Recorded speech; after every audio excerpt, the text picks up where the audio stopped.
Hi everyone, I hope you had a good midterm and a reading week. And we're going to next cover the chapter 6 on drugs and their effect on the nervous system. Today we're going to cover both recreational drugs and also drugs that are prescribed that are psychoactive and how they act on the nervous system and why people might take them. We're also going to talk about hormones. So we'll first talk about some of the principles of psychopharmacology, about how drugs can be delivered and how they're digested by our bodies. We'll talk about the range of psychoactive drugs that people use recreationally and medically. We'll talk about then factors that influences how some people respond differently to drugs. And then we'll go on to talk about drug abuse and explain it a little bit and think about how we can treat it. And then we'll finish by talking about hormones and their effect on the body and the mind. So psychopharmacology is our investigation of how drugs affect our behavior, and they affect our behavior via changes in the nervous system. A drug is some chemical compound that's administered to our body that produces some desired change. And a psychoactive drug is one that alters our mood, our thoughts, or our behavior. So something that changes our nervous system. And these are used often to manage neuropsychological illnesses like schizophrenia. And also they're used recreationally quite often in all across societies on the planet. Drugs can be administered through different routes, and depending on the route of drug administration, there's different sensitivity to the drug. So you can take the drug orally like a pill, you can inhale the drug like smoking a joint, you can administer rectally, you can absorb through a patch like a nicotine patch, or you can snort it through mucous membranes in the nose, for example, or it can be injected directly into the bloodstream and muscles or directly into the brain. And depending on which of these routes of administration takes place, different amounts of the drug will enter the brain. And so, for instance, when you take a pill, it has to go through so many digestive processes in the stomach before it enters the blood and then goes up and enters the brain. That you have to take much more of the drug than, say, if you inject the drug directly into the bloodstream, and you have to take more in that case than if you injected the drug directly into the brain itself. And so this chart goes over these routes of administration and talks about some of the aspects of them, like oral drugs being the most safe, and injecting into the brain happens in the lowest doses.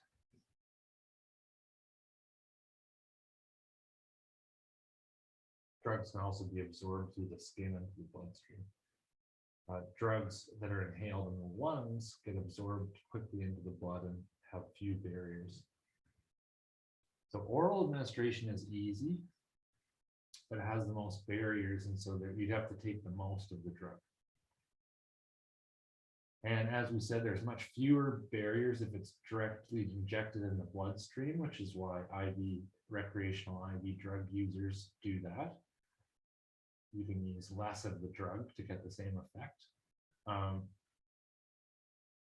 And further, if you inject it directly in the brain, you get the fewest barriers. But this obviously has many dangerous possibilities, and so it's only done in medical practice. And so with each of these barriers, like the digestive system or the blood-brain barrier being eliminated, you can reduce the dose by 90%. So you can use a tenth of the dose that you were before. So things like cell membranes and capillary walls between the blood and our body, and also the placenta, can act as barriers to the movement of drugs. The blood-brain barrier, for example, prevents most substances and like drugs from entering the brain via the bloodstream, as we'll see. The endothelial cells and the capillaries that make up the blood vessels in our brain are generally in the body as well, and they're not tightly joined together in the body. So it's easy for substances to squeeze through their cracks. But in the brain, the astrocytes push them together and form tight junctions between them. allowing much fewer substances to squeeze between cells. So here we see capillaries in the body and in the brain, and the astrocytes squeezing their endothelial cells together to create these tight junctions. And so very small molecules without charges like CO2 and oxygen can move into and out of these capillaries, even with the tight junctions. However, things like amino acids, glucoses, and fats that we need to use in our cells and we have to take from our blood need to be directly passed through transporters in the walls of the capillaries, as you can see here. And furthermore, very large or charged particles are unable to pass through. So there's many drugs that we could possibly have an influence on our brain, but when we take them, they aren't able to enter our brain via our bloodstream because of these reasons. And so it's only certain drugs that we take that are able to enter past the blood-brain barrier. There's a few areas of the brain where the blood-brain barrier is relatively permeable. That is, it can let substances through. The area postrema is an area in our brainstem which when it senses toxic substances in our blood via holes in the blood-brain barrier, it induces vomiting if something occurs toxic in the blood. The pituitary gland has a way to sense chemicals in our blood, and so it needs a little window through the blood-brain barrier to detect everything else in our blood. And the pineal gland also receives chemicals like hormones from our blood associated with our day-night cycles through permeability of its blood-brain barrier as well.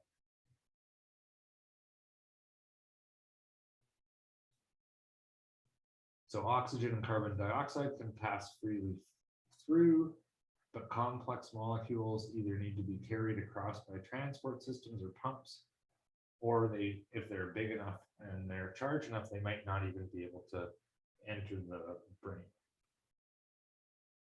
Drug metabolism is an important topic in psychopharmacology, how drugs are broken down or catabolized by our body into the different constituents that then may be psychoactive themselves and then may or may not be able to pass and be excreted by our body. Drug catabolism happens in our kidneys, livers, and intestines.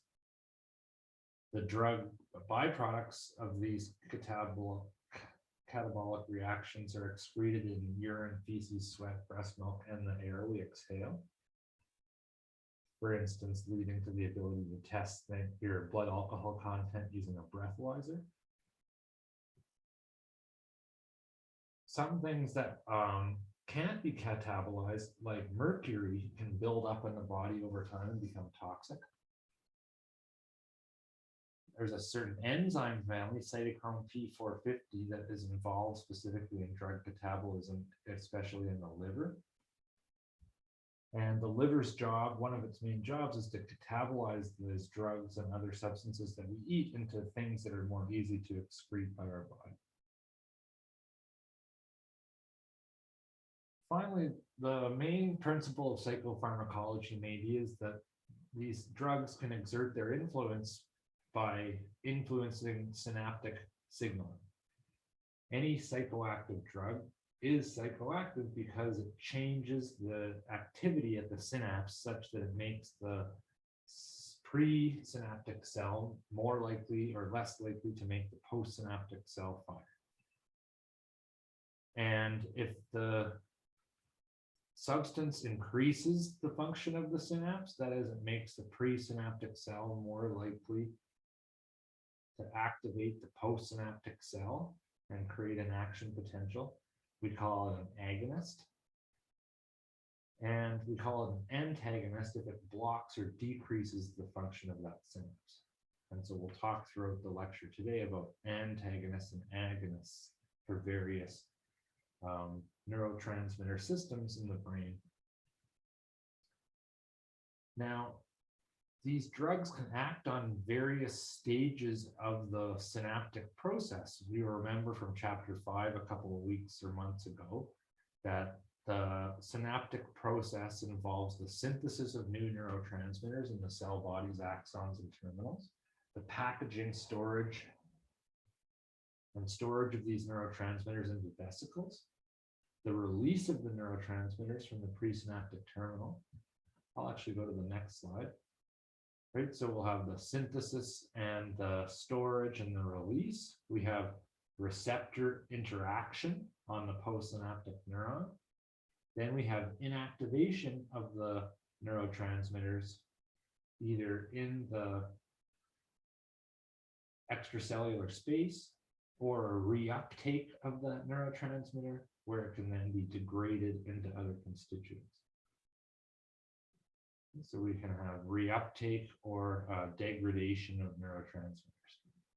And certain drugs can act on any of these processes.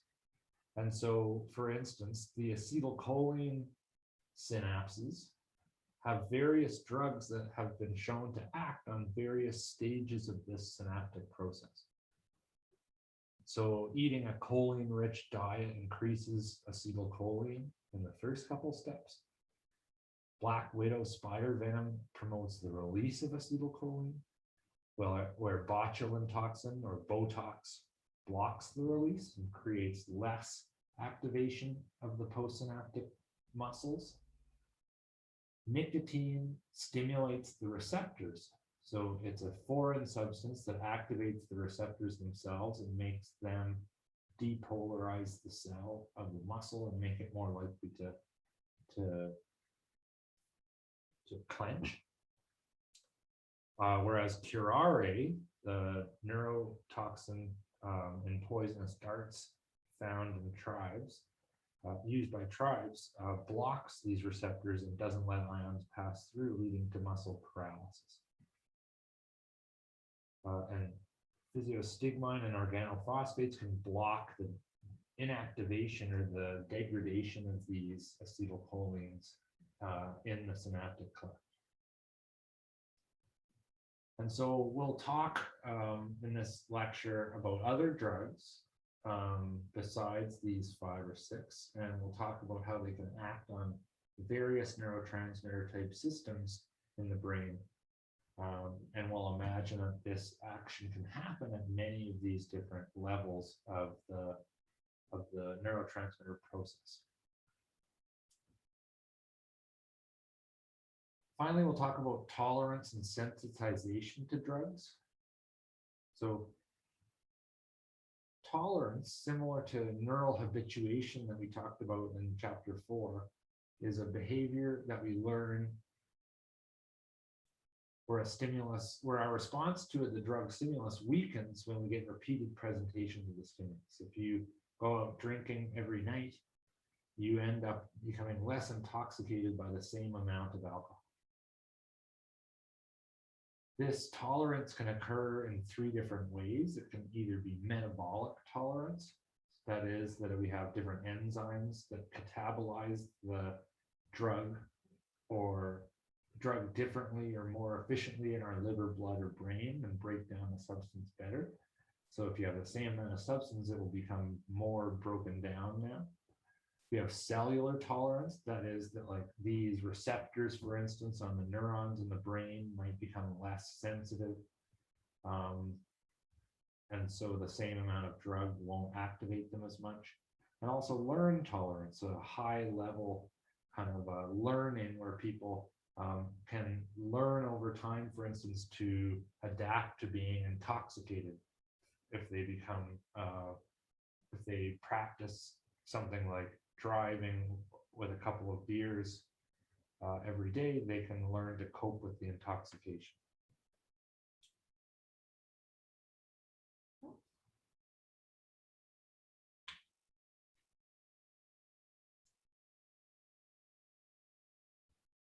Just an extra slide here. So this I've already said, and I'll use this slide because it has a better description of the experiment.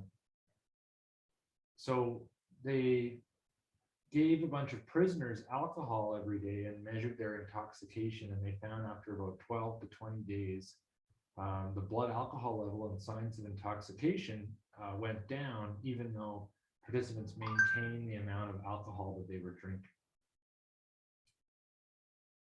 And after this, the blood alcohol and intoxication signs fluctuated and didn't necessarily correlate with one another. So after 15 to 20 days, the blood alcohol levels fell and intoxication fell. And so sometimes high blood alcohol was associated with low outward intoxication. Sometimes they had low blood alcohol level from having the same amount of intake and weren't very intoxicated. And this study showed that because of tolerance, because their brains created tolerance in these three ways, metabolic, cellular, and learned, they were able to continue drinking the same amount but had less intoxicating effects. And because of the interaction of these three types of tolerance, there were these kind of non-correlations between blood alcohol level and intoxication level.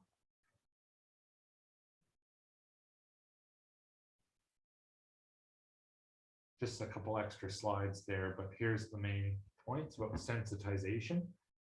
Sensitization is the opposite of tolerance. It's when an occasional drug taker may have an increased response to successive doses. So if you take the same dose on multiple occasions outside at a bar, say, you might have increasing response.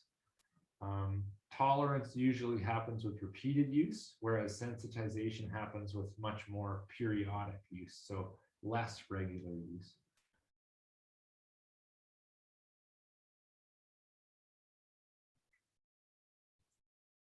So in experiment 1, every 3 or 4 days, investigators injected a rat with the drug, an amphetamine agonist, and they found that their motor activities like sniffing and rearing and walking became more vigorous, like if you gave someone methamphetamine. And so each administration, they found that they became more and more and more vigorous.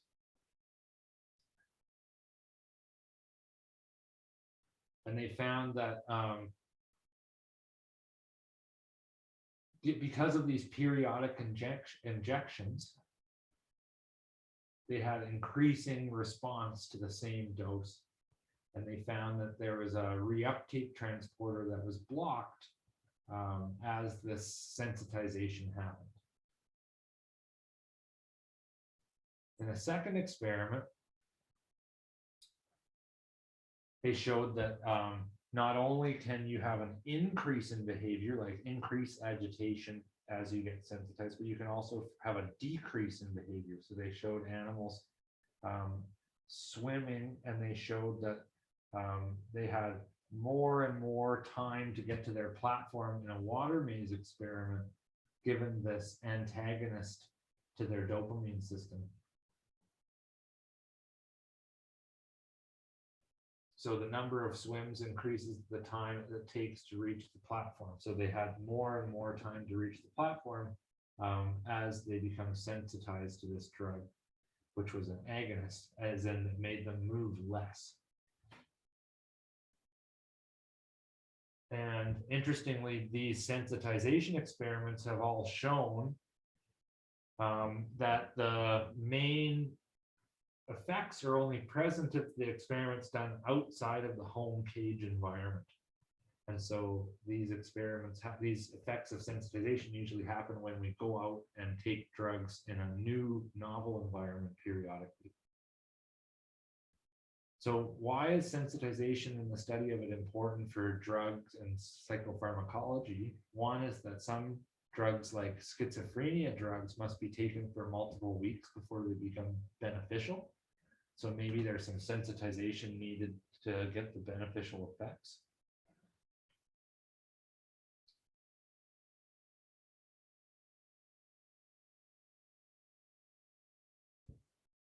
I just switched microphones, and I think it will now be better. If you were having trouble with the audio before, it should be better now.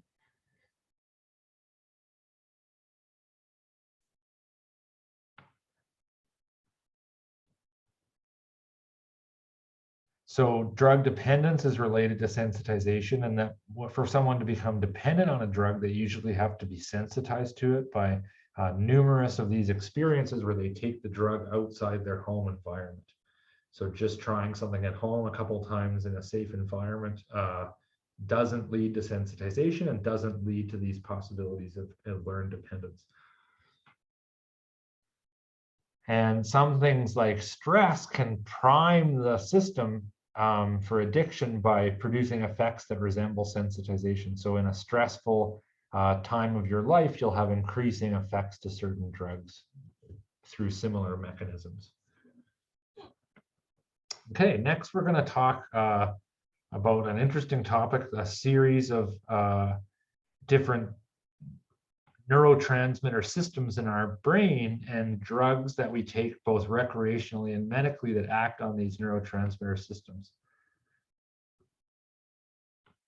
So people have been using psychoactive drugs for therapeutic reasons for thousands of years throughout history. Some animals are also shown to take certain substances to self-medicate, called zoopharmacology.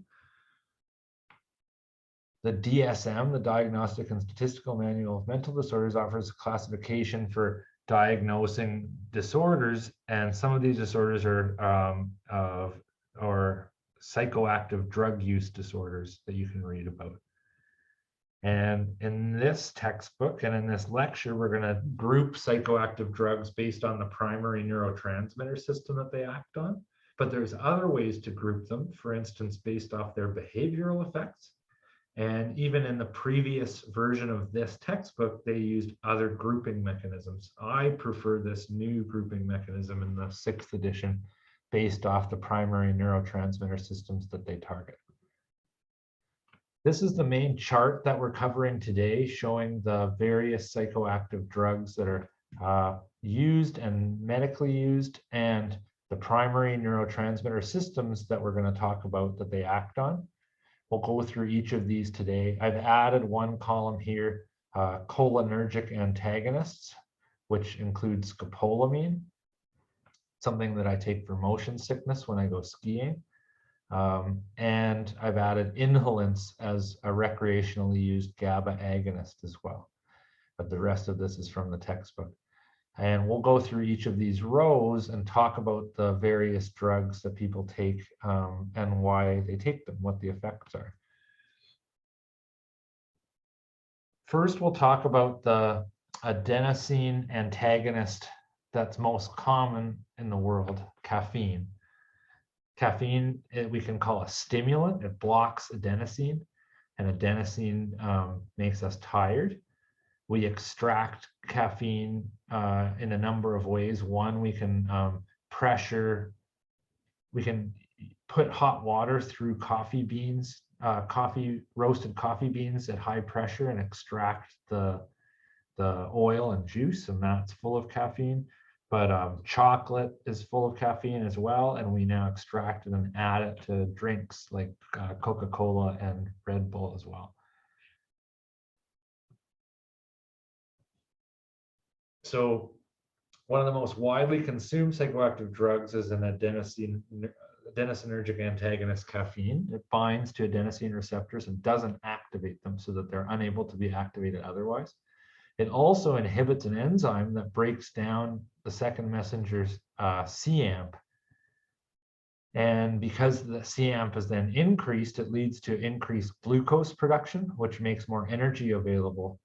And so eating glucose, eating sugars with coffee increases the energizing effects of coffee because of this. This allows high rates of cellular activity than would otherwise be possible.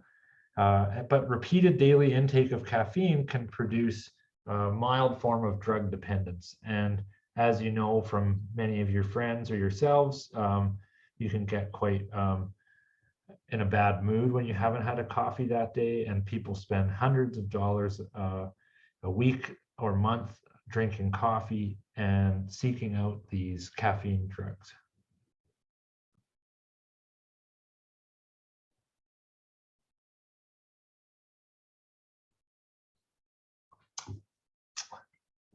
Speaking of which, I I thought I'd have a coffee. Oh no, I've become all blurry.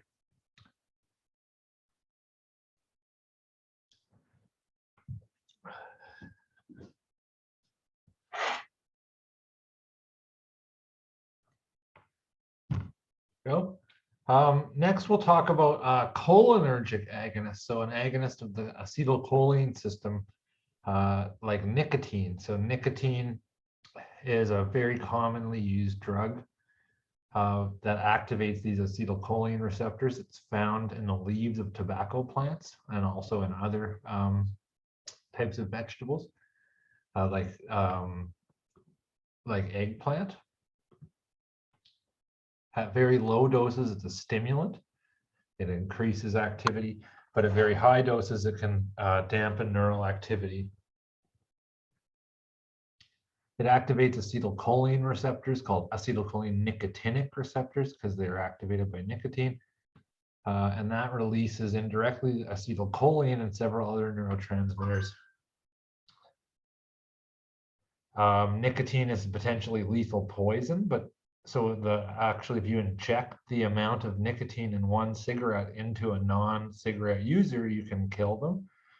But tolerance develops very rapidly with repeated use in smoking, for instance. And dependence to nicotine involves both physical and psychological aspects, as we can see, for instance, by the decrease in smoking as the amount of places that you're allowed to smoke decreases, less and less people smoke.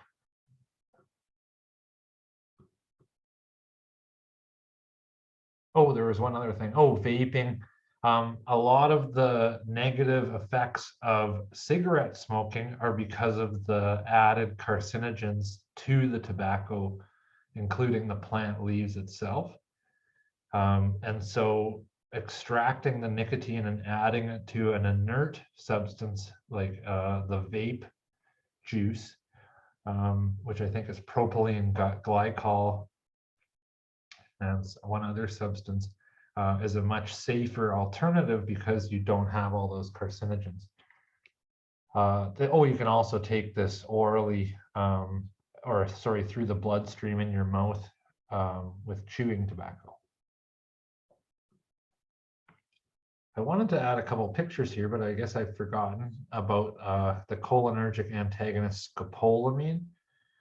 Scopolamine can decrease activity at these acetylcholine synapses, and it's primarily taken medically for motion sickness. And so when I go skiing, I get really bad motion sickness. That's related to vertigo. So it's something with your inner ear vestibular system, and the relation to what you're looking at has a disconnect and creates a dizzy feeling. And scopolamine acts really well to reduce this motion sickness, although it does have a drowsy side effect. And at higher doses, it's used as a way of taking advantage of people by blowing it into their face. You can watch some YouTube videos about some countries where criminals will blow scopolamine and try to take advantage of you because it decreases your awareness of what's going on. It decreases your inhibition.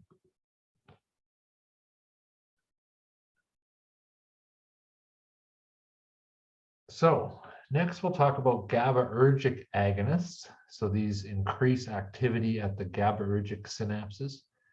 This is one a little bit counterintuitive one because, as we know, GABA is an inhibitory neurotransmitter. So increasing GABAergic activity is a depressing event. So when we drink a lot or we take benzodiazepines, our nervous system generally gets depressed. GABAergic agonists like alcohol and benzodiazepines like Valium reduce anxiety. They can sedate people at medium doses, and at high doses, they can even anesthetize or induce a coma.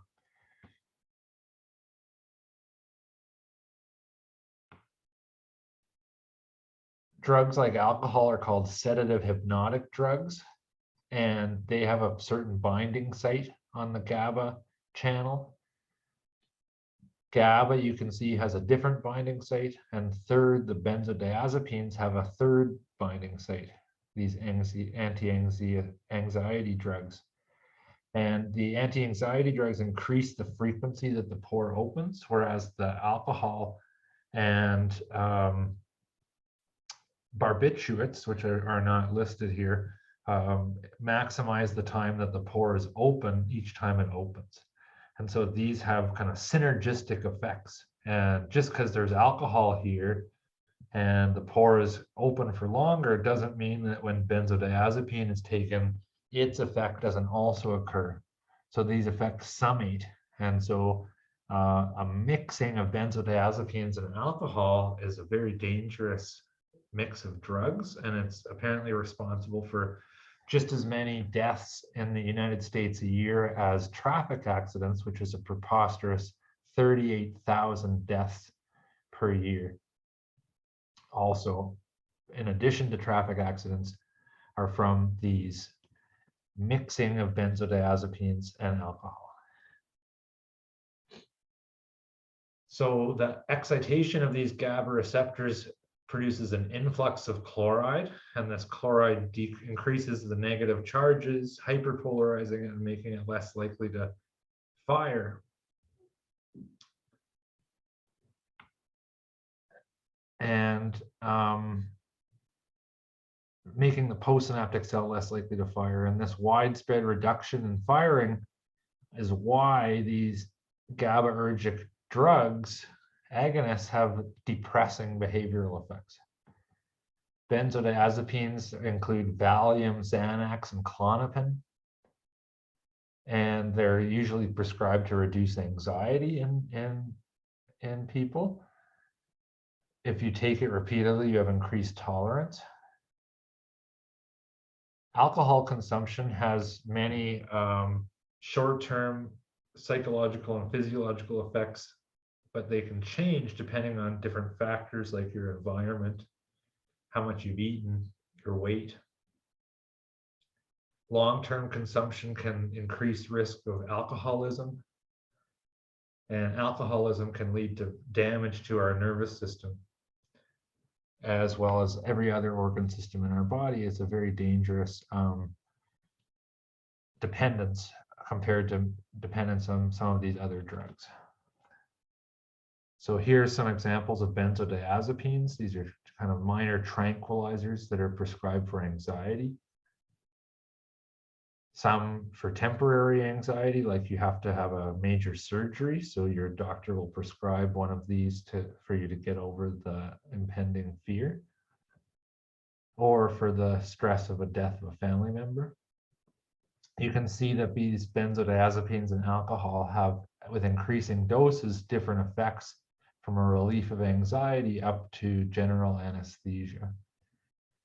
Michael Jackson a couple of years ago died from an overdose of benzodiazepines that were apparently prescribed by his physician.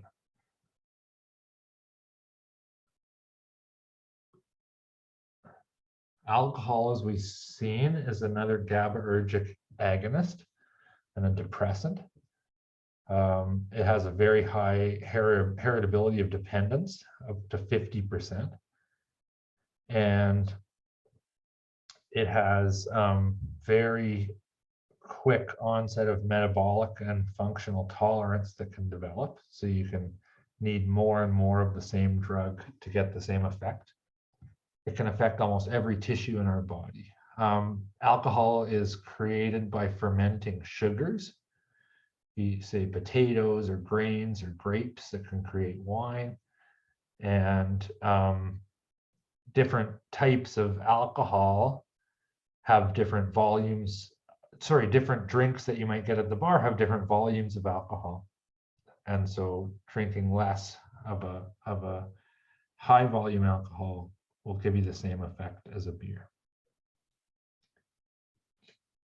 The withdrawal from alcohol is quite severe, and you can lead to death because there's this periods of convulsing something called delirium tremens 2 days after someone who's dependent on alcohol stops.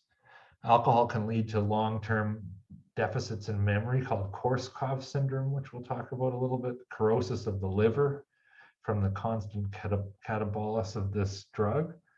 And as the textbook mentions, to fetal alcohol syndrome if the pregnant mother is using alcohol during specifically the first trimester, generally when it's most damaging, which is dangerous specifically because this is often the period before the parents or mother know that they're pregnant. Another GABAergic agonist that's commonly used are inhalants. The textbook doesn't mention them, however, but nitrous oxide is very commonly used, and the effect is very short-lived. Nitrous oxide is even used as a analgesic in medicine. For instance, when you go to the dentist, you can get laughing gas. This is nitrous oxide. My wife got it when she gave birth to our second child, but not our first one. In America, you weren't allowed to get laughing gas, but in Canada, you were. Also, so this is a GABAergic agonist that depresses the nervous system, and also, but it's a very fast metabolism, and it doesn't cross the placenta, so it doesn't go to the baby. Also, people quite commonly huff different solvents. So there's lots of pictures you can find on the internet of people with glittery glue on their face that have been arrested for various crimes when they're high on these solvents, which are generally also depressants. Next, we'll talk about antagonists of the glutamate system, so glutamatergic antagonists. The glutamate system has several types of receptors, NMDA, AMPAs, and kyanate receptors. We'll talk about these when we talk about learning and memory in a couple weeks. They're involved in our changes in our cells associated with learning. And antagonists for NMDA receptors like PCP and ketamine can produce out-of-body experiences and hallucinations, and kind of greatly decrease people's awareness of what's going on. So PCP and ketamine are known as dissociative anesthetics. So they produce feelings of detachment or dissociation from the environment.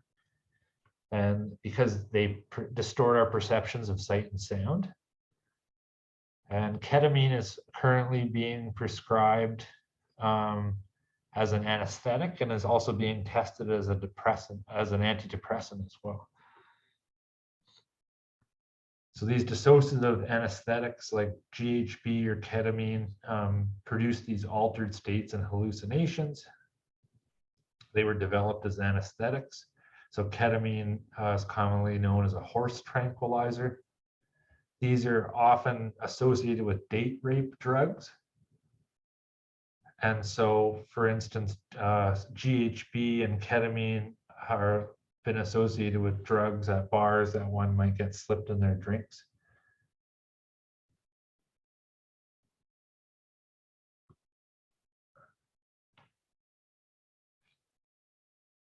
Okay, next we'll move on to agonists of the dopaminergic system, which are commonly thought of as stimulants.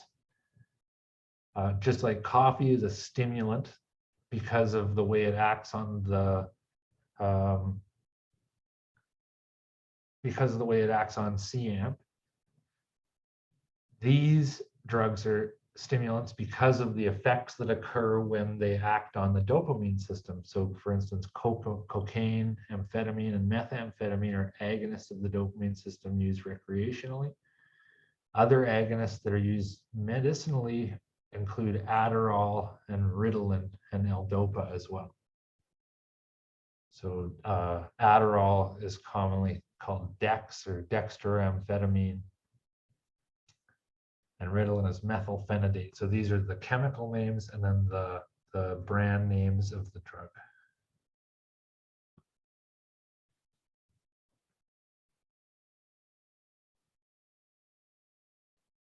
So cocaine is a very common dopaminergic agonist. It's purified from leaves of coca plants.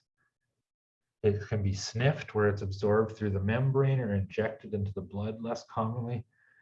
If it's refined into a more powerful crack cocaine, often because of illegal incentives to transport more of a drug in a smaller space, and incentives for drug users to get high off smaller amounts and pay less for a high. Things like crack cocaine have come out. Sorry if I didn't make it clear. These are effects of the illegality of the drug, are that people use stronger and stronger versions of a drug when it is illegal. So crack cocaine is something that has developed out of this, which is chemically altered so that it can be smoked and the vapors are inhaled. But it affects the same dopaminergic system, but a lower dose can be used. Cocaine was once used as the active ingredient in Coca-Cola, which has now been changed to caffeine. Sigmund Freud once popularized cocaine as a psychoactive stimulant, like we think of as coffee being a useful stimulant. But he quickly realized that many people were becoming addicted to it. Here's some coca leaves and the equipment used to process them into cocaine and crack rocks. And if you've traveled sometimes to South America, you may have had coca leaf tea, which is a tea made of these coca leaves, which has the same active ingredients and can give you a stimulant effect that allows you to perform at high elevations on your hike.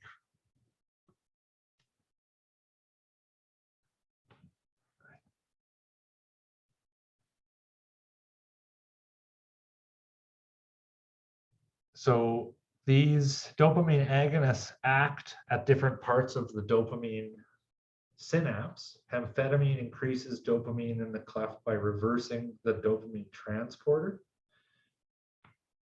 And so normally something transporting dopamine gets reversed, and then more dopamine ends up in the cleft. Methamphetamine is a widely used illegal derivative of amphetamine, also called crystal meth or speed. And Adderall and Ritalin are medically prescribed amphetamines used to treat ADHD commonly. Here we also see the chlorpromazine, which is a dopamine antagonist, we'll see in a couple slides, which blocks these dopamine receptors and is commonly used as a treatment for schizophrenia, which is thought of as an overactive dopamine system. So whereas amphetamine and cocaine increase the amount of dopamine and its activity on the postsynaptic cell, dopamine antagonists like chlorpromazine and haloperidol can decrease the effects of dopamine.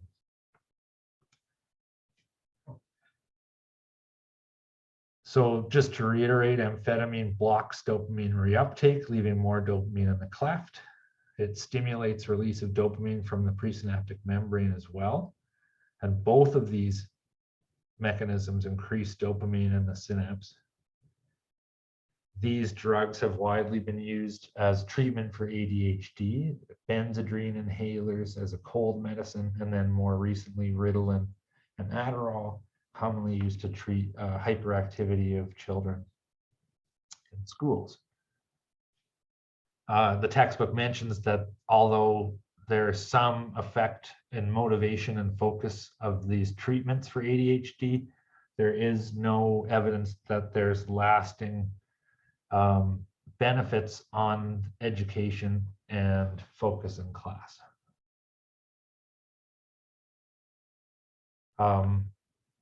Amphetamines are also sometimes used as weight loss aids, both medically and recreationally.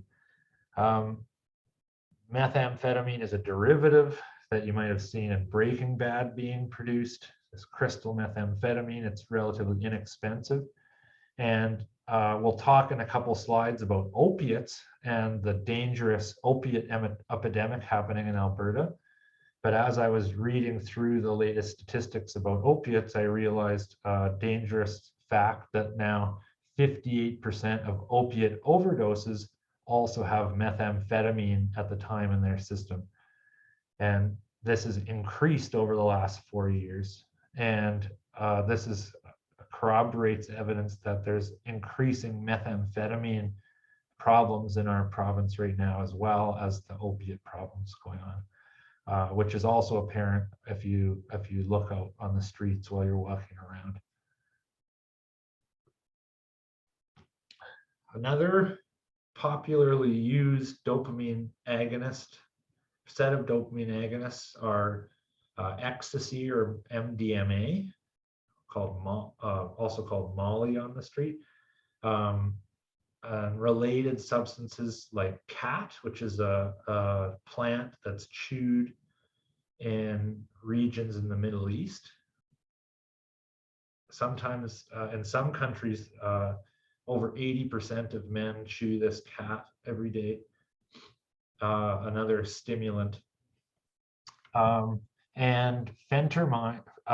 Phentermine is this diet drug that's sold, which induces weight loss, but it induces it by increasing activity through these stimulant effects because it's a dopamine agonist. So you can see the similar chemical structures of methamphetamine and Molly and phentermine, which all act on the similar dopamine system, on the dopamine receptors. Conversely, dopamine antagonists are prescribed medically to decrease activity of the dopaminergic system, for example, in schizophrenia and drug-induced psychosis. And some examples of these are chlorpromazine, or called thorazine, haloperidol, and clozapine. And here's some examples. This is an old ad for thorazine, which says, when the patient lashes out against them, thorazine quickly puts an end to his violent outburst. So these will decrease activity at the dopamine synapse, possibly leading to the decrease in psychotic symptoms. The dopamine hypothesis of schizophrenia holds that some forms of schizophrenia are related to excessive dopamine activity, especially in the frontal lobes. And so these dopamine antagonist drugs that bind preferentially to D2 receptors, a certain class of dopamine receptors, improves functioning of people that suffer from schizophrenia, which is quite a common mental illness in our society. These antagonists have been used since the mid-1950s, as you saw from the ads I showed on the previous slide, and their therapeutic effects are not fully understood, but their long-term effects can also produce unwanted side effects, so they're not commonly enjoyed by the people taking them. And this leads to attrition in the treatment. Just to recover this chart and see where we are, we've talked about adenosine antagonists like caffeine, cholinergic agonists like nicotine, antagonists like scopolamine, Gabaergic agonists like alcohol and inhalants, and Valium. We've talked about glutamatergic antagonists like angel dust. We've talked about dopaminergic agonists like cocaine and Ritalin.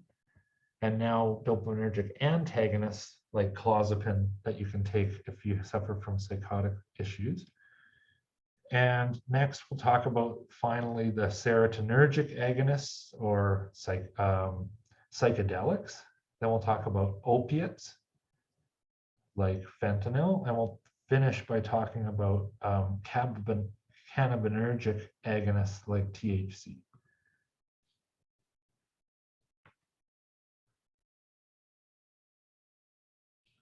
Serotonergic agonists increase activity of serotonin releasing synapses. Some of them are naturally occurring and are recreationally used for thousands of years, like mescaline and psilocybin. Mescaline is found in peyote cactuses, and psilocybin is found in magic mushrooms. There's also synthetically used serotonergic agonists like lysergic acid and MDMA, as we'll see, is also in addition to being a stimulant, is also a serotonergic agonist, Molly and ecstasy. The recreational drugs like LSD and ecstasy are currently not medically prescribed and are illegal, although there's increased amount of testing of things like psilocybin and LSD as possible treatments of psychiatric problems like depression. And there's a push to legalize at least the medical use of these drugs for these reasons.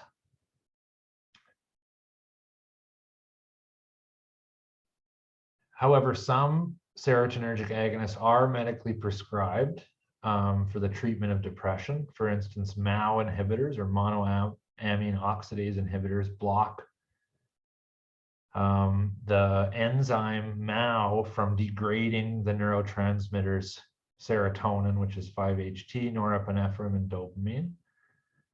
There's tricyclic antidepressants, which are named tricyclic because of their chemical shape.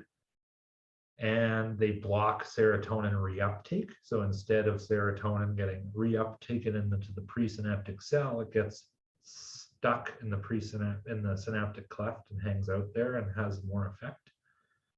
And then finally, you've heard of selective serotonin reuptake inhibitors, SSRIs, which also block the reuptake of serotonin, and they're used to treat depression. So these act as agonists of the serotonin system as well, and are now used commonly to treat depression, while these ones have been used for thousands of years recreationally and spiritually, and seem to be useful to treat depression as well. They act on similar synapses in the brain. Recreationally, people use magic mushrooms that contain psilocybin. They also eat these truffles that are legal in Amsterdam, for example, which contain psychoactive ingredients like psilocybin. And then the peyote cactus, which grows in southern United States and Mexico, has small spurs growing on the side that have mescaline in them, and that mescaline activates the serotonin receptors as well and can create these vivid psychedelic hallucinations, both of these drugs. So you can imagine, thinking back to our understanding of the visual system, we talked a little bit about how activity in the visual cortex corresponds to activity out in the world. A hallucination is kind of a spurious activation of the visual cortex. And you can imagine that these serotonergic drugs exacerbate the spurious activation of these sensory cortices to create these hallucinogenic experiences. Lysergic acid is a chemically derived serotonergic agonist. You can watch this YouTube link, which shows the British Army testing lysergic acid as a possible wartime tool, and having a troop try to complete a drill while getting high on lysergic acid and having no effectiveness whatsoever. Lysergic acid was derived by Dr. Hoffman, who was trying to understand the psychedelic or psychoactive effects of mold that grew on rye bread. And he isolated this lysergic acid, and here he reports his first acid trip in 1943. The chemical structures of both serotonin, LSD, mescaline, and psilocybin are all quite similar, and they all bind to the serotonin receptor.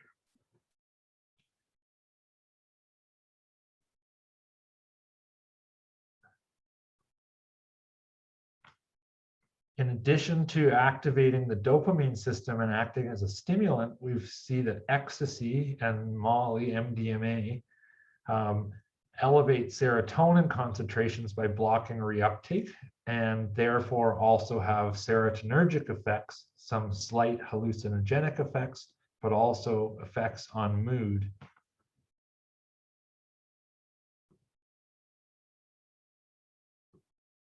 One danger of taking these drugs, A, is the possible contamination with things like opiates, but B is dehydration. So if you take too much ecstasy, you can suffer from dehydration. So different drugs, here we'll specifically focus on the medically prescribed antidepressants that are serotonergic agonists. Different serotonergic agonists act on different parts of the serotonin synapse. And so MAO inhibitors inhibit the breakdown of serotonin inside the cell so that more is available for release. SSRIs and tricyclics, however, block the reuptake of serotonin into the presynaptic cell. And you can imagine possibly that drugs that have different effects of the serotonin synapse may be able to be used in tandem, whereas drugs that have the same effect might not. Next, we'll talk about opioidergic agonists, or opiates. An opioid is any endogenous or exogenous compound that binds to our opioid receptors to produce effects similar to what morphine does. They produce sleep-inducing or narcotic effects, as well as pain-relieving or analgesic effects, which is their primary reason that they're taken in the hospital, for instance. There's 3 sources of opiates. They can be isolated from the plant, like morphine or codeine. They can be altered from that isolate, like heroin or oxycodone, or synthetic opiates have been created, like fentanyl and methadone. Fentanyl was actually created at a lab at the University of Alberta, the original creation of the drug.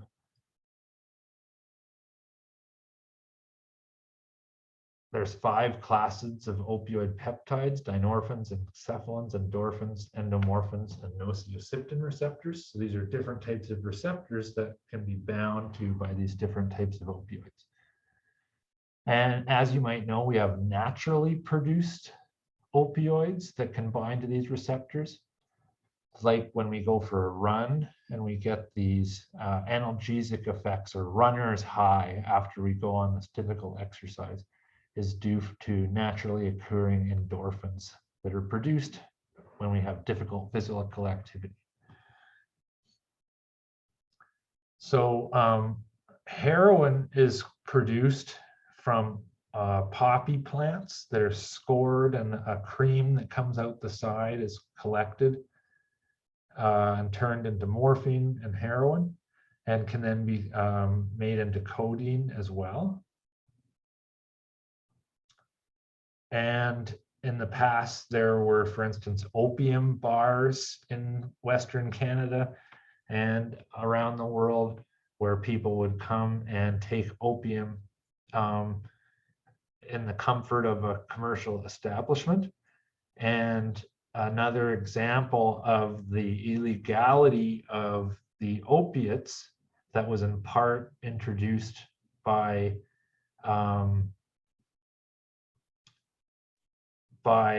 Emily Murphy and her book, The Black Candle. She talked about the danger of these types of drugs in our society, and this led to the criminalization of many of these drugs around 100 years ago in Canada, around the same time that it was happening in the United States as well.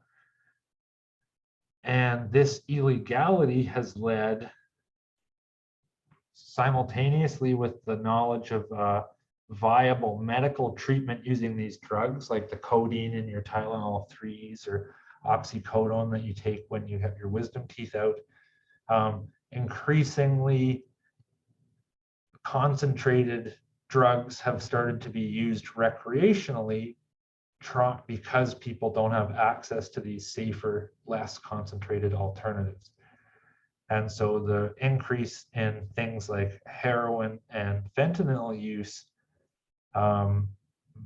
could possibly be mitigated by the increased legality of less concentrated versions of these substances.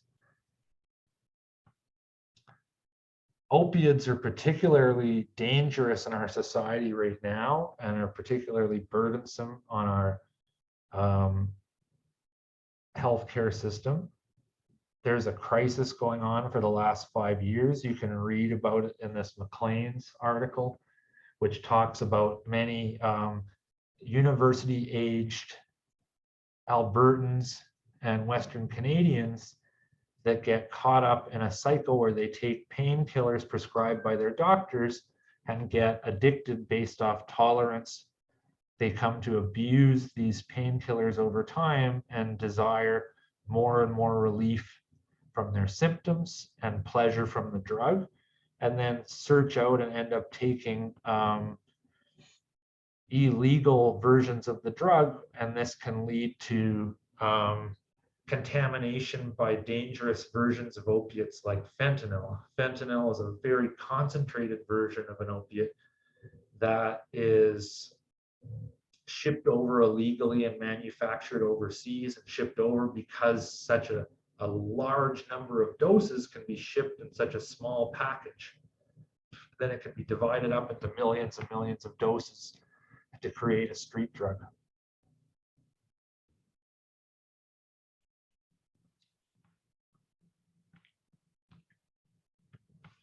So natural opioids like codeine and morphine can be synthesized into heroin and oxycodone. And synthetic opioids have also been created, like fentanyl, as I mentioned. All of these opioids can be addictive, and abuse of opioids usually begins from medically prescribed opioids. And this, in Alberta specifically, this month is at a crisis point, as we'll see. When you ingest opioids, it produces wide range physiological changes, relaxation and analgesic effects, but this produces tolerance within a few weeks, and the same amount of drug will no longer produce the same effect. And this vicious cycle of needing more and more of the drug to get the same dose is what puts people at risk for these overdoses. A couple of years ago, when I taught this class, I included this picture on the left and a link to this fentanyl article showing this increase from 6 to 29 deaths when I moved back to Alberta 7 years ago or 10 years ago. Increasing up to 200 deaths in just the first part of 2015. The article correlated these increased fentanyl deaths with increased crime in Calgary, which may or may not be causal. These may be two byproducts of one underlying cause, of course. But they showed that fentanyl was almost 3 times as bad as the number of traffic accidents in terms of deaths, just in the city of Calgary. I was curious, and so I searched on Google for the latest statistics for Alberta about opiates, and I found a link and a document describing opiate deaths and a number of other aspects of the problem. And I found this graph, which continues on from the previous graph, which paints a very bad picture. You can see in 2016, there were more than 213 deaths from fentanyl, shown in blue here. And then in successive 2017 and 18, this went up. So that by 2018, it looks like there's about 350 to 400 deaths per year from fentanyl overdose in Alberta. In the second quarter of 2020, the latest statistics show this number went up drastically. And now we're in 2022, and we know that it's gone up even more since then. And so this poses a very terrible problem and is leading to what looks like about over 1,000 deaths per year from fentanyl overdoses in our society. Because of the constant increase in the amount of drug needed, and also because of the problem of sensitization, users are at constant risk of overdosing. And that is that if you keep using the drug in the same location, you'll need more and more and more of it. But often if you start to use the drug in a new location, you can get a sensitization effect, so that the same amount of the drug, without all the cues that you normally associate with the drug use, can have increasing effects. And this can lead to an overdose. There's a big drive in our province to distribute things like naloxone or naloxone kits, which are antagonists at the opioid receptors, which can be used to treat acute opioid overdoses. My wife Claire and I this summer saw our first opioid overdose at Churchill Square, just when we were walking to get lunch one day. And we saw the friends of the individual running around looking for naloxone. There's naloxone available at all of our libraries and at pharmacies that you can go and take and use if you're a drug user from time to time, or even at parties once in a while. Keeping naloxone in your backpack can act as a safety net in case your drug has been accidentally tainted with fentanyl or another high concentration opiadergic agonist. So now, ever since that happening, I keep a nasal spray of naloxone in my backpack in case I come across someone else suffering from an opioid poisoning. The naloxone blocks opioid action, and so the opioid no longer decreases, no longer restricts the breathing of the individual by acting in the brainstem. Here's an example of a needle-based naloxone kit, which you can get at the pharmacy. You can also get a nasal spray. The issue with fentanyl is that a very, very, very tiny amount of the drug has the equivalent effect as a large amount of heroin or codeine. And so to make money, drug dealers are mixing a very tiny amount of fentanyl with filler, so that they can create lots and lots of doses of what seems like a weak opiate and sell it as, say, heroin. And people are mistaking it for fentanyl and having these devastating consequences. Opiate withdrawal has been associated with the term quitting cold turkey because of the goosebumps people get and the feelings of sweatiness they get. However, it's not fatal like alcohol withdrawal. Opiate withdrawal is also, opiate use can also be treated with weaker opiates like methadone, which also bind to opiate receptors but induce less pleasure and are taken orally, so they get metabolized slowly over time. These prevent withdrawal symptoms. Similarly, my dad, who's trying to quit smoking, for instance, he is taking a drug which is on this chart as well. I'll go back to the chart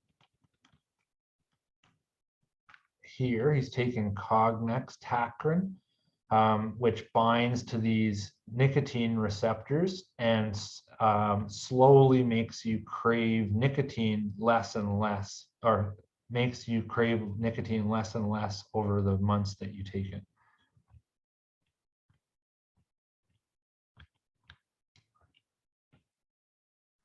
Another example is buprenorphine, which is longer lasting. So the idea is you substitute a less dangerous drug for the abused drug. One side note that isn't in the textbook is a drug called salvia, or salvia divinorum, called sage of the diviners. Salvia is a drug that acts both on opioid receptors as an agonist and cannabinoid receptors as an agonist. You can watch YouTube videos of people using salvia. It's legal in many places. In the United States, for instance, where cannabis isn't legal yet. And so it is often taken. Some relatives of salvia are probably in your garden or at the garden center. You can watch this particular video of someone trying to plant a small plant on salvia, and they completely dissociate and cannot plant the plant on salvia. You can see how intense of a drug this is. Although it's often taken in place of cannabis in places where cannabis is still illegal.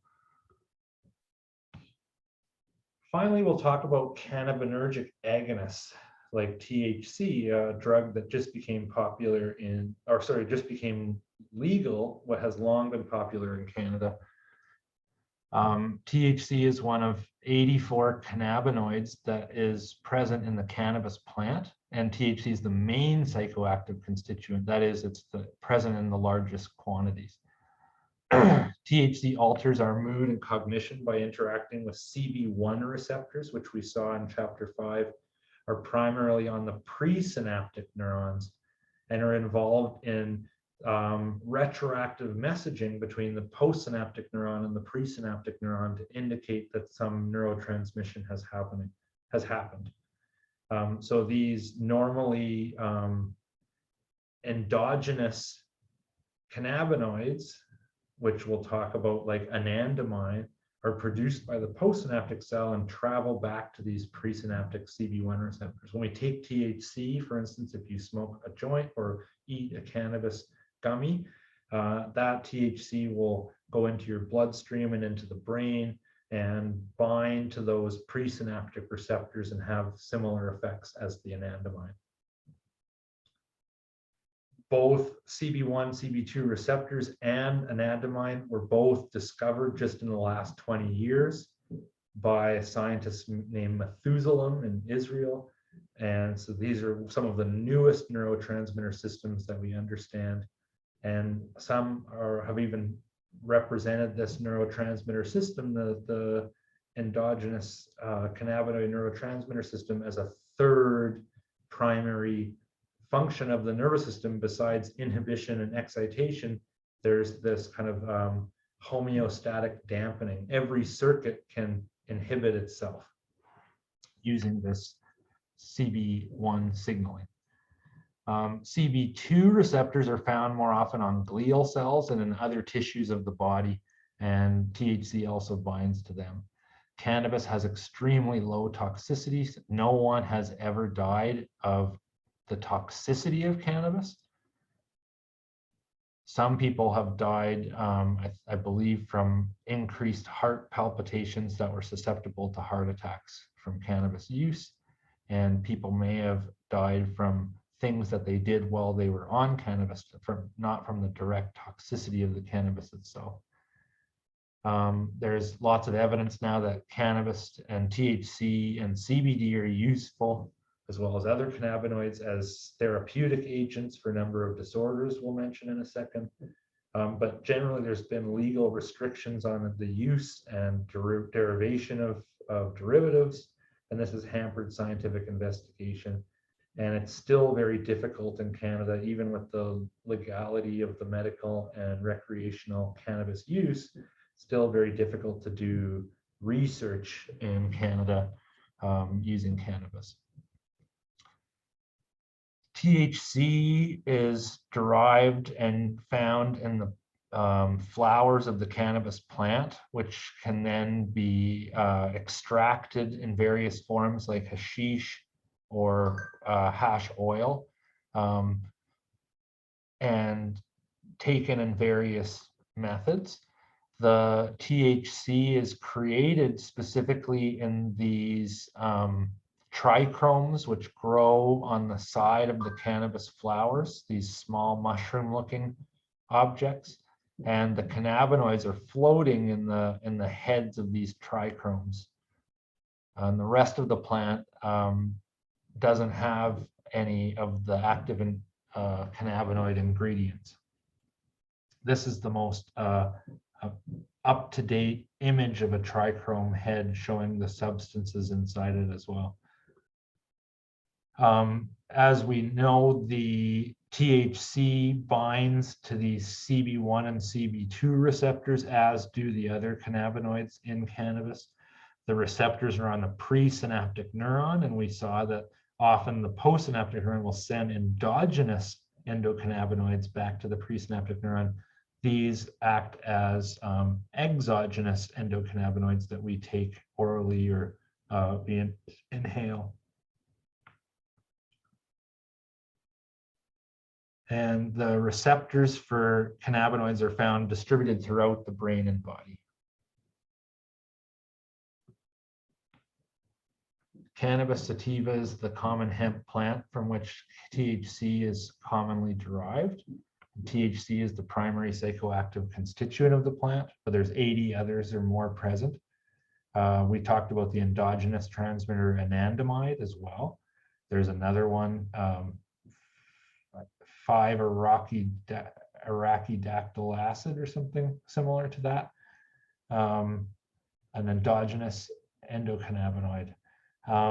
High doses of THC impair short-term memory and interfere with tasks that involve multiple steps, as some of you may have experienced.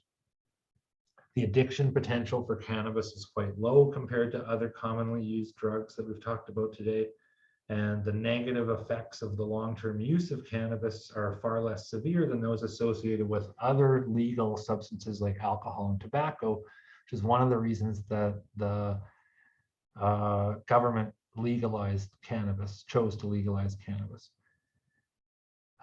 Cannabis use can lead to some respiratory problems like cough, bronchitis, or asthma. Single doses, like I said, could trigger heart attacks in susceptible individuals. There's no evidence that use can lead to lasting changes in the brain. And there is, as you may have heard, possible correlations between the use of cannabis and schizophrenia or drug-induced psychosis, but no causal links have been shown.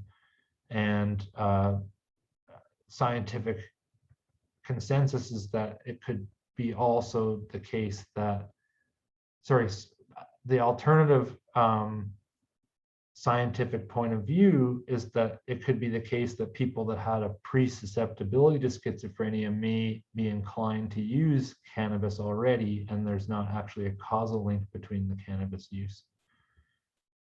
Cannabis has many medical uses, which have been legal in Canada now for over a decade. It treats nausea associated, for instance, with chemotherapy. It blocks seizures and infantile seizures, CBD specifically. In asthmatics, it can dilate the bronchioles, and it can decrease the severity of intraocular pressure in glaucoma as well. It's used the most commonly in Canada. 70% of medical users of cannabis use it for pain reduction, and it reduces pain through synergistic mechanisms, as do opiate drugs.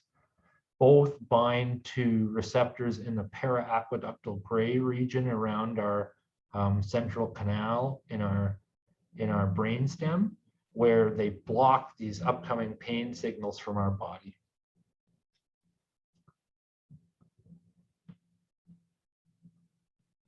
One other cannabinergic agonist that I wanted to mention is called synthetic marijuana, or spice, or K2.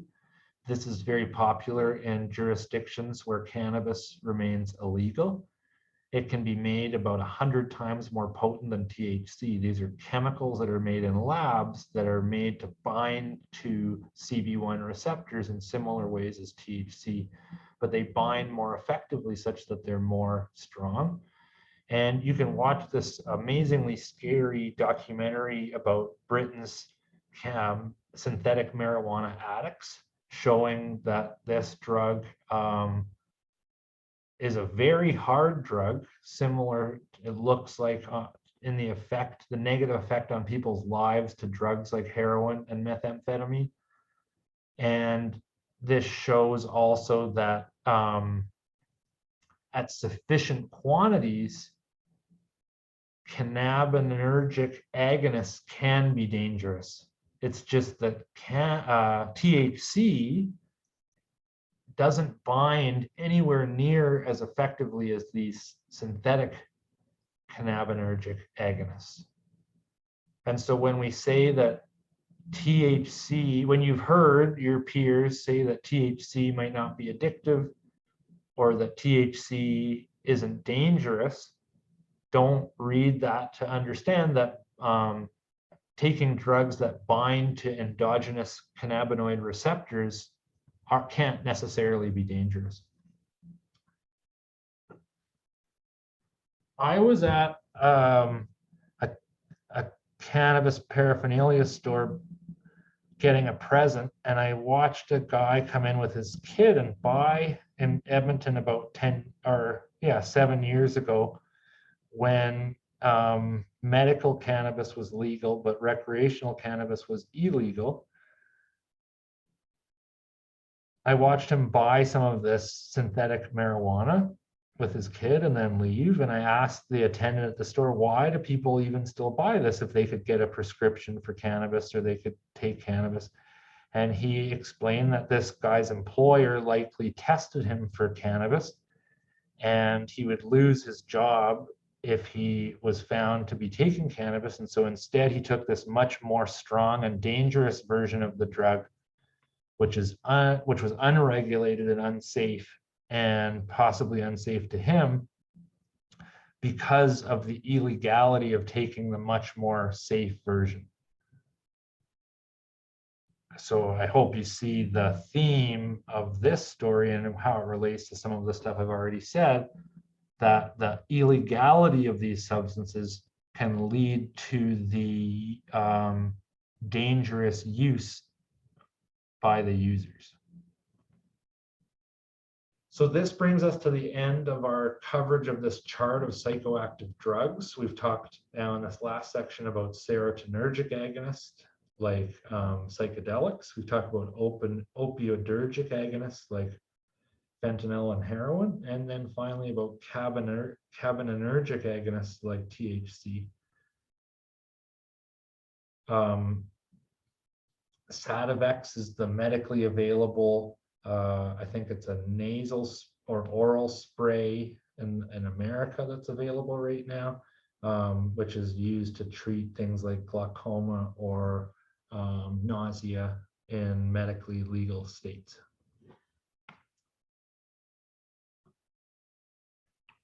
Okay, so that brings us to a close of this compendium of psychoactive drugs. Next, we'll talk about factors that influence whether an individual responds in certain ways to drugs. And the textbook specifically focuses on alcohol because probably of its popularity, 65% of people report using alcohol in Canada. What is it about drugs like alcohol that make people do things they wouldn't normally do? Why do people act differently on drugs? So alcohol is associated with many harmful behaviors that are costly to people in society, and understanding why people act certain ways on alcohol might be beneficial for our society.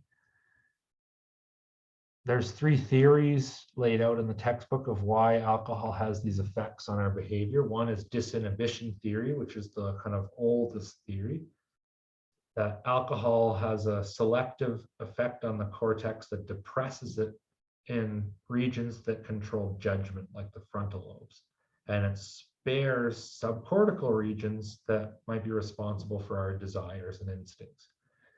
So the terms like too drunk to know better, things like this, indicate this idea that we were disinhibited at a high level. We were going on autopilot with our reptilian limbic system. The limitations of this theory are that our behavior under alcohol differs in different contexts. And so it's not just the inhibition of our cortex, but some other higher level thing like learning. So people who engage in polite activity at home when they drink might, when they go out to a bar, become very different. So the alcohol, the same amount, can have very different effects in different social situations. And it's found that across societies, the way people act on alcohol seems to be learned. And it changes in different settings as well. And then finally, the textbook talks about behavioral myopia, the theory that under the influence of alcohol, people respond to more immediate cues and more prominent cues and ignore things more distant in time and space and potential consequences. So the textbook tries to use this behavioral myopia idea.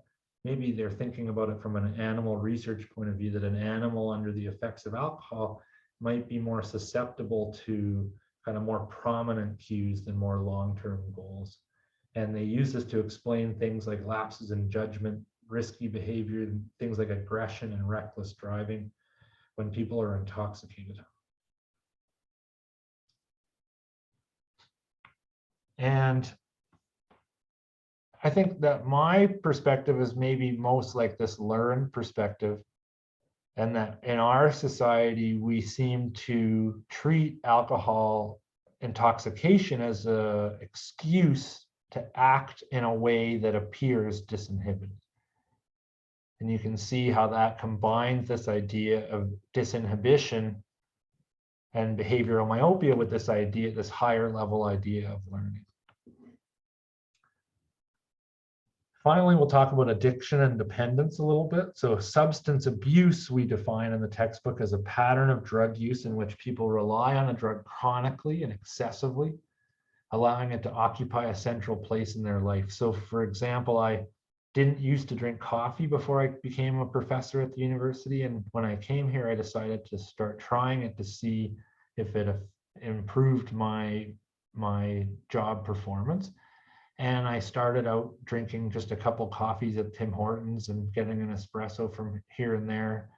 And within a couple months, I had bought an espresso machine for my house. I had bought an espresso machine for the lab. I was going every day, multiple times to different coffee shops to buy espresso. At one point, I was drinking up to 14 espressos a day and buying beans every couple days. And this perfectly legal drug went within a couple months of being sampled and tried in different situations to being what I would consider abused. So I've tried to stop, and I've stopped for months at a time now. And I think right now you saw me have a coffee, which is my second of the day. Addiction is an escalation of substance abuse that is defined as a brain disorder characterized as compulsive drug taking and relapse, and it's called substance use disorder according to the DSM. And one of the primary aspects is repeated attempts to cease use that are ineffective, and detriment to the individual's personal, economic, or social life. Withdrawal symptoms we know to be physical and psychological effects displayed when someone abusing or addicted to or tolerant of a drug ceases use of that drug. And one can think of them maybe best as the counter effect of all the compensatory mechanisms that our body uses to counteract a drug as we become tolerant to it. So as I become tolerant to drinking alcohol and I go every night and have a beer, my body is taking part in these metabolic and learned ways of tolerance. And when I don't take a beer, it still does those mechanisms. And that changes my physiology kind of in the opposite direction as the drug originally did. So whereas alcohol reduces your anxiety and sedation, the withdrawal of alcohol increases your anxiety and agitation.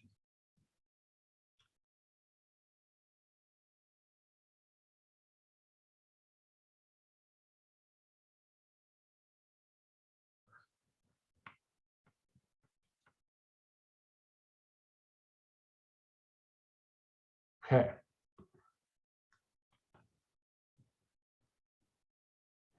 There's some risk factors for addiction that have been well understood, such as adverse childhood experiences. And so people, individuals that have more emotional, physical, or neglectful experiences as children have been shown to be more likely to initiate and continue to use drugs. Although we should know as scientists that this is a non-causally proven relationship, these two things might be influenced by an additional third factor. It may not be the adverse experiences lead to drug use, but that, say, socioeconomic status of individuals is correlated with adverse experiences and is also associated with drug initiation and use, is another possibility. Females are more sensitive to drugs than males, and this sensitivity might be one of the reasons that women are more likely than men to abuse many drugs like nicotine, alcohol, cocaine, cannabinoids, caffeine, and even things like dissociative analgesics like PCP.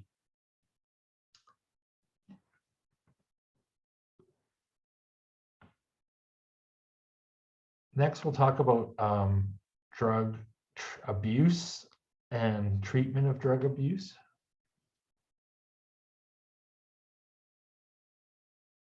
And one idea is this difference between liking and wanting a drug. So there is an effect where the pleasure associated with a drug comes to diminish over time as the dependence to the drug increases. So habitual users of a drug, say someone that takes a beer every day when they get home, initially experience some pleasure associated with that use and endure some withdrawal symptoms when the drug wears off.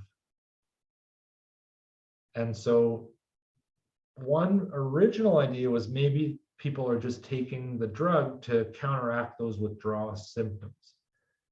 But addicts can abstain for long periods of time, much longer than the withdrawal symptoms last, and still get drawn back into using, indicating there's some other aspect besides just the necessity to alleviate withdrawal associated with this addiction. And this brings us to this wanting versus liking, or the incentive sensitization theory, so that the incentive to take a drug becomes sensitized as the experience, the pleasure from the drug becomes diminished, or the wanting or craving of a drug and the pleasure are produced by different parts of the brain and so are dissociated. So the wanting of the drug gets more and more intense as we use a drug. The craving increases as we see different cues associated with the drug, like the pictures of coffee and the talk that made me go get an espresso. And this is associated with activation of our dopamine system, which we'll see. And the liking of the drug counteracts this sensitization and becomes tolerant. And so that we like it less and less. We like the same dose of a cannabis gummy less and less over time if we take it every day. This happens with repeated drug use. And this is associated with decreased activation of opioid neurons. And so there's this dissociation between the dopaminergic and the opiamergic system. And with initial use, there's a kind of a correlation between wanting and liking, and then they become divergent, that the wanting increases as the liking decreases. We've all seen people outside in the blizzards having a cigarette in the middle of a movie, for example, or during a family dinner. And we realized that that indicates people will even have this non-pleasurable experience to follow this wanting of the drug.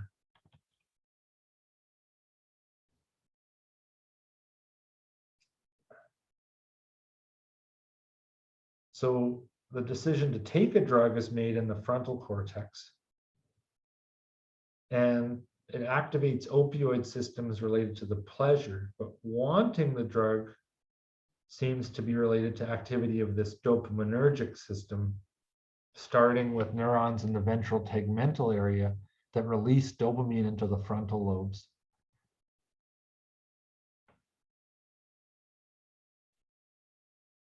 And so the voluntary use of a drug that we originally try to take because we like to, we feel we want to, begins to slowly become unconscious as we become habitualized, as the dopamine activates the basal ganglia in the striatum and creates a habit out of our action. We also want to understand why not everyone becomes addicted. There's some role in genetics. So as we saw, alcoholism is heritable, but there's no set of gene or one gene that relates to alcoholism specifically. But we'll need to understand the genetic and learning components to truly understand drug use. Certain personality traits like risk-taking might be associated with drug use, and epigenetics might account for certain drug use. And so extended drug use might change the expressions of genes that could even get passed on to children over generations.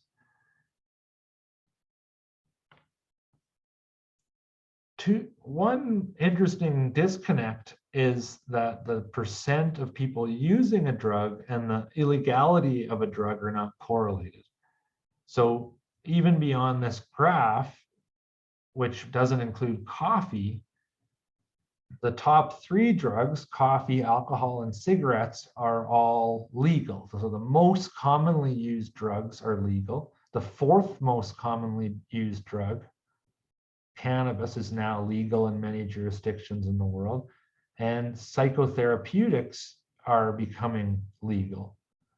And so if we wanted people overall to do less drugs, one proposal might be to target these drugs that people do more. Why not make alcohol illegal, since so many people do it and it has such a detrimental effect on their lives? Why are cocaine, heroin, and methamphetamine illegal if so few people use them?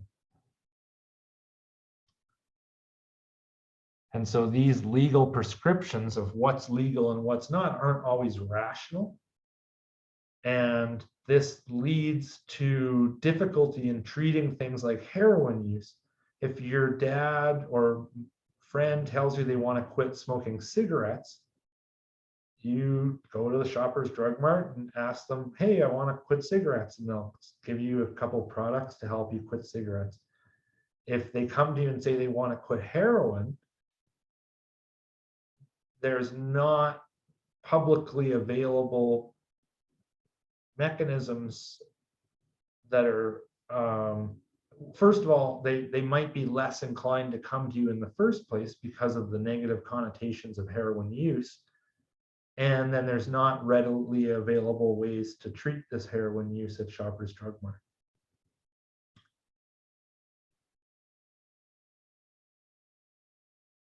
And so this disconnect between the potential harm of drugs and the illegality of drugs and the treatment of drugs and different techniques is quite confusing. Why we would, it's clear why caffeine is legal. It increases performance and makes people better at work. It's not even on this graph. It's not considered a drug by the makers of the textbook. However, given alcohol's influence on our society, one might argue that it should be illegal, whereas some things like opiates in weaker forms that don't pose danger to our bodies might be better if they were legal, so that people that used them didn't have such detrimental effects because of the illegality in our society.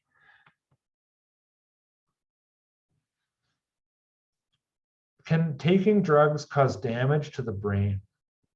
Even natural substances like glutamate can be neurotoxins, so it makes sense that some of these drugs can be detrimental if taken over time in large quantities.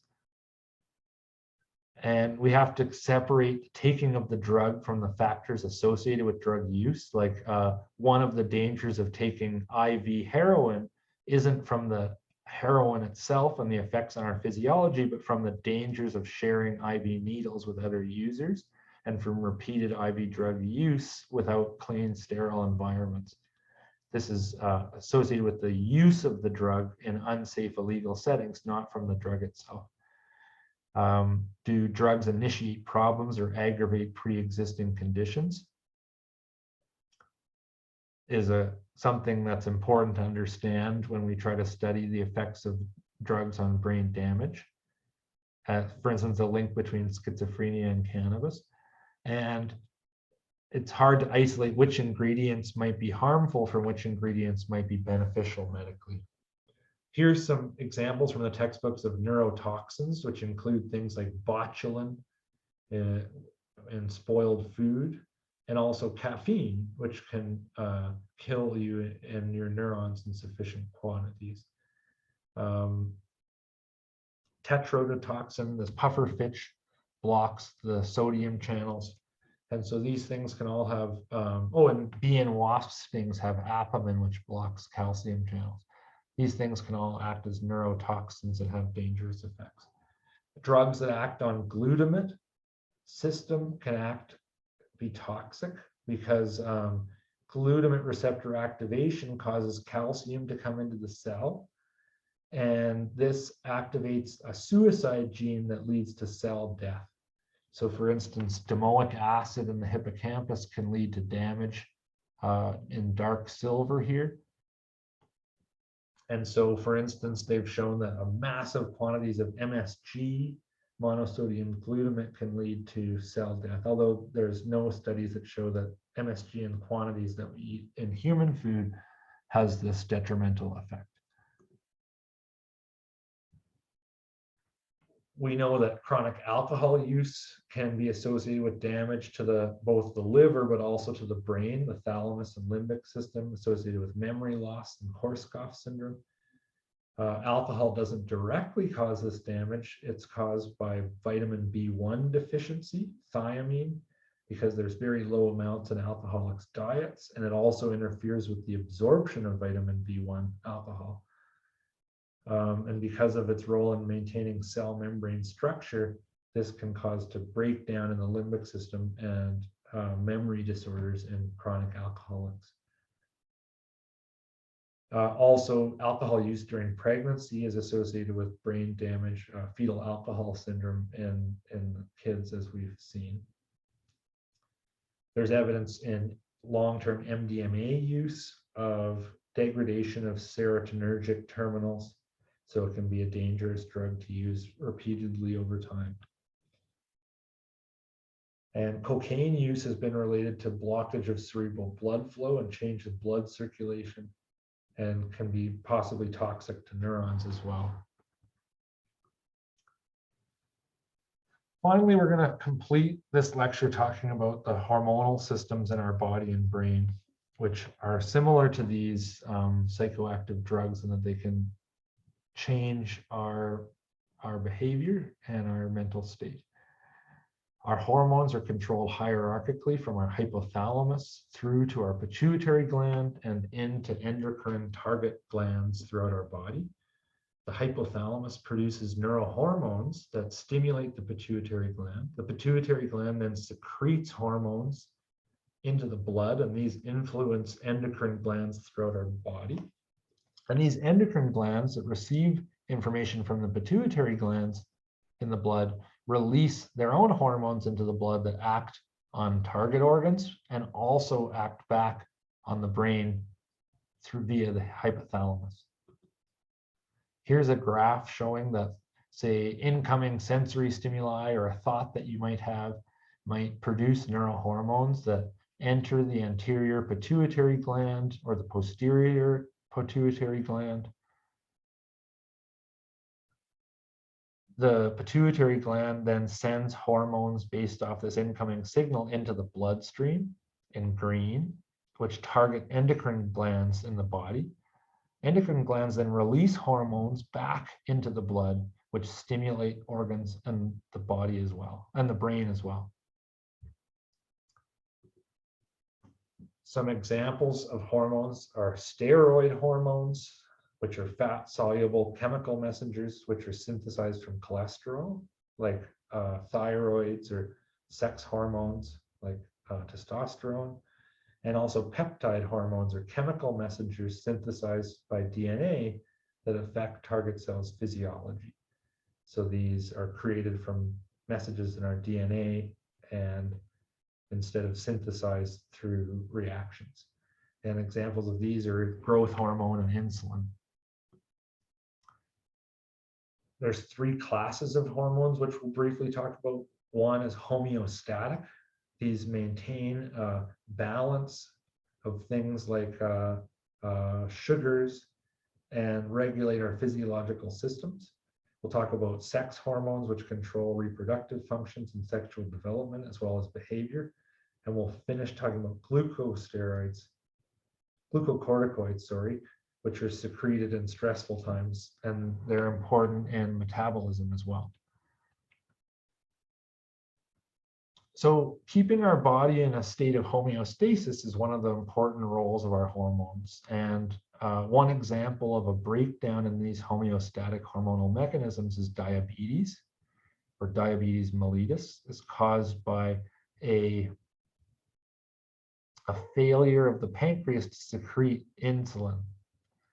This can lead to either hyperglycemia or hypoglycemia, too low or too high of glucose levels.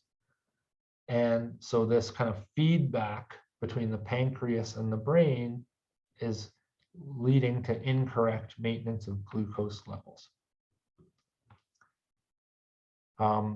One important feature of sex hormones is the use of anabolic or adrenergic anabolic steroids.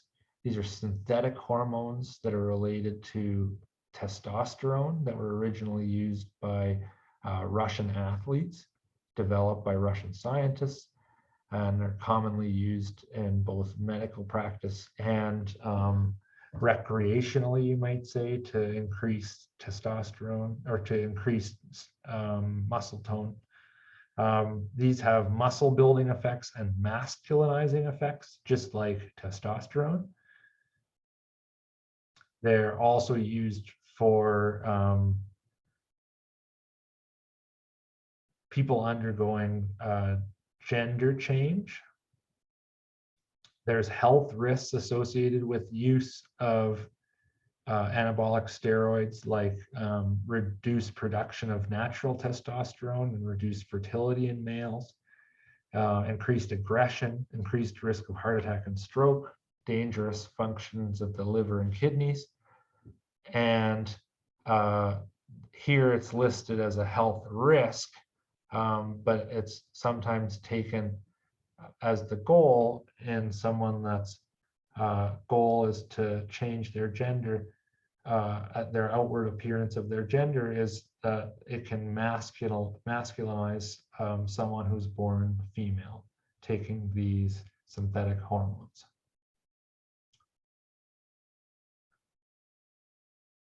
Glucocorticoids and stress is the final topic we'll talk about today. A stressor is some stimulus that challenges the body's homeostatic mechanisms and triggers us to be aroused to try to alleviate that homeostatic imbalance. So a stress response then is our body's physiological and behavioral response to that stress. It's an attempt to reduce the stress, like run away or eat or sleep. Involved activating a stress response, and there's actually 2 stress responses in our physiology. There's a fast-acting response, which primes the body for immediate activity. This is the adrenaline response, the epinephrine response. Then there's a slow-acting response, which mobilizes the body to confront the stressor and repairs the damage associated with that stress, and this is associated with cortisol.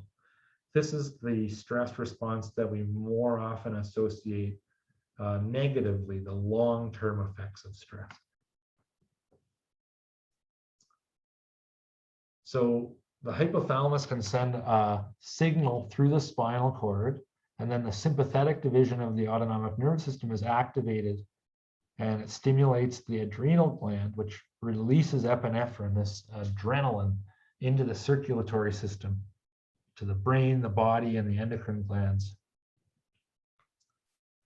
And that primes us for action. It makes your heart race and you want to run and fight and eat or whatever it is you need to do. Then, slower than that, the hypothalamus releases the CRH into the pituitary gland, which releases ACTH, which acts on the adrenal gland. So ACTH in the blood acts on the adrenal gland as well. And this releases cortisol into the circulatory system, and the cortisol activates the endocrine glands in the brain as well. But it does this more slowly over time. If you're interested in this topic of hormones and behavior, you can take a 400 level class from Claire Scavuzzo in the department, which is quite popular. So normally our stress response when it's working is brief. We see the threat, we react to the threat, we run away and calm down. They're turned off and on in the brain. There is a proposal that the hippocampus is in an important position to detect cortisol in our blood and instruct the hypothalamus to reduce the cortisol levels by diminishing stress. Because too much cortisol can actually damage the neurons of the hippocampus. So too much cortisol over time can lead to degradation of our hippocampal neurons. And this can lead to a vicious cycle of stress and increased cortisol and decreased hippocampal functioning. So with prolonged stress, there's cortisol that's secreted continuously throughout our week or month. This can lead to destruction of the neurons in the hippocampus, which then, because they were normally shunting the cortisol response, they were decreasing the cortisol response, they become less able to do that, creating this vicious cortisol cycle. And it's been shown even that the density of cortisol receptors in the hippocampus was, if they had gone on to commit suicide of people that were abused, was lower than that of control subjects. And so this decrease in receptors suggests that some negative childhood early experience could change the expression of glucocorticoids, leading to kind of long-term change in stress response. And this can lead to the hippocampus being bad at responding to stress over time. And that brings us to an end here of this kind of side topic on hormones. So we've talked today about psychopharmacology more generally, and then listed out and talked about the various psychoactive drugs.